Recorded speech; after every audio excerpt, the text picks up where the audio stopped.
નવરાત્રીના 2 દિવસ પહેલા વડોદરા શહેરના જૂની ગળી વિસ્તારમાં શાંતિ ડહોળવાનો પ્રયાસ થયો હતો। 19 સપ્ટેમ્બરની મોડી રાત્રે જૂની ગળી વિસ્તારમાં એક એઆઈ જનરેટેડ વાંધાજનક સોશિયલ મીડિયા પોસ્ટથી લઘુમતી સમુદાયના લગભગ 3000 લોકોના ટોળાએ સિટી પોલીસ મથકને ઘેરી નારાબાજી કરી હતી। ઘટનાએ ઉગ્ર સ્વરૂપ ધારણ કરતા યાકુતપુરા અને જૂની ગળી વિસ્તારમાં પથ્થરમારો, વાહનોની તોડફોડ અને નવરાત્રીના મંડપને નુકસાન પહોંચાડ્યું હતું। હાલમાં પોલીસ અને પ્રશાસન સંવેદનશીલ વિસ્તારોમાં તણાવ ન વધી જાય એ માટે સતત ડ્રોન મોનિટરિંગ અને પેટ્રોલિંગમાં લાગેલું છે। અત્યાર સુધીમાં 54 લોકોની ધરપકડ કરવામાં આવી છે, જેમાંથી 51ને જેલમાં મોકલવામાં આવ્યા છે અને 3 આરોપી 2 દિવસના રિમાન્ડ પર છે।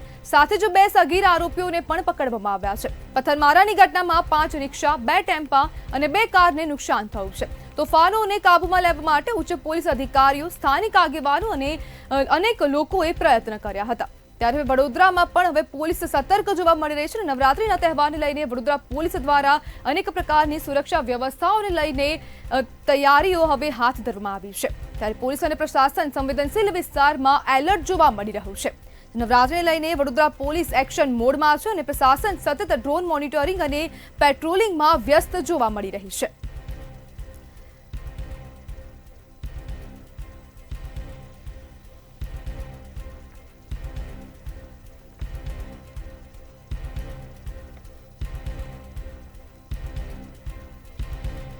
ત્યારે આપણી સાથે વડોદરાના એડિશનલ સીપી લીના પાટીલ જોડાઈ ગયા છે। મેમ, નવરાત્રીમાં વડોદરા પોલીસની તૈયારીઓ કેવી? વડોદરા શહેર પોલીસમાં અત્યારે એડિશનલ સીપીથી લઈને કોન્સ્ટેબલ સુધીનો એકદમ કડક બંદોબસ્ત લગાવવામાં આવ્યો છે, જેની અંદર 8 અમારા ડીસીપી અને 3000થી વધુની પોલીસ અને એસઆરપીની 3 કંપની અને એસએફની કંપની હોમગાર્ડની એટલે તમામ રેન્કના અધિકારીઓ સાથેનો બંદોબસ્ત અને બહારથી આવેલી ફોર્સનો ડિપ્લોયમેન્ટ કરવામાં આવેલું છે। જી લીના મેમ, ડ્રોન મોનિટરિંગ કેટલું અસરકારક સાબિત થશે?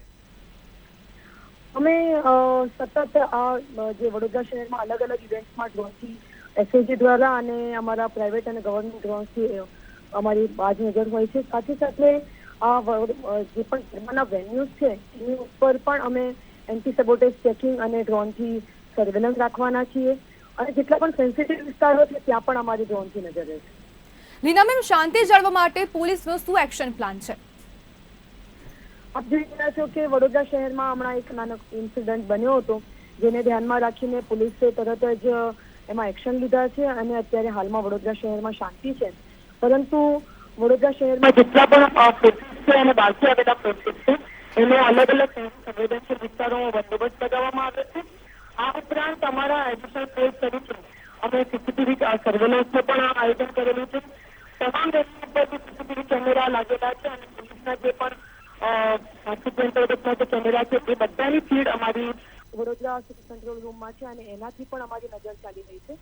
આ ઉપરાંત ટ્રાફિક પોલીસને જે અમે બોડી વોર્ન કેમેરા 700 જેટલા બોડી વોર્ન કેમેરા જે છે એનાથી પણ સિટીના અલગ અલગ વિસ્તારોમાં સર્વેલન્સ કરવામાં આવી રહ્યું છે અને આ સાથે ડ્રોન તો છે જ અને કોન્સ્ટેબલથી માંડીને હોમગાર્ડ અને તમામ વેન્યુ ઉપર બંદોબસ્ત લગાવવામાં આવ્યો છે કે વડોદરા શહેરની શાંતિ જળવાઈ રહે એના માટેનું એકદમ ફૂલપ્રૂફ પ્લાનિંગ થયેલું છે અને તમામ મોટા ગરબા ઉપર અમારી શી ટીમની જે ટીમ છે અલગ અલગ એ ટ્રેડિશનલમાં પણ હશે, સાથે શી ટીમના ડ્રેસમાં પણ અને યુનિફોર્મમાં પણ એ 3 લેયરમાં અમારો શી ટીમનો પણ બંદોબસ્ત લાગેલો છે।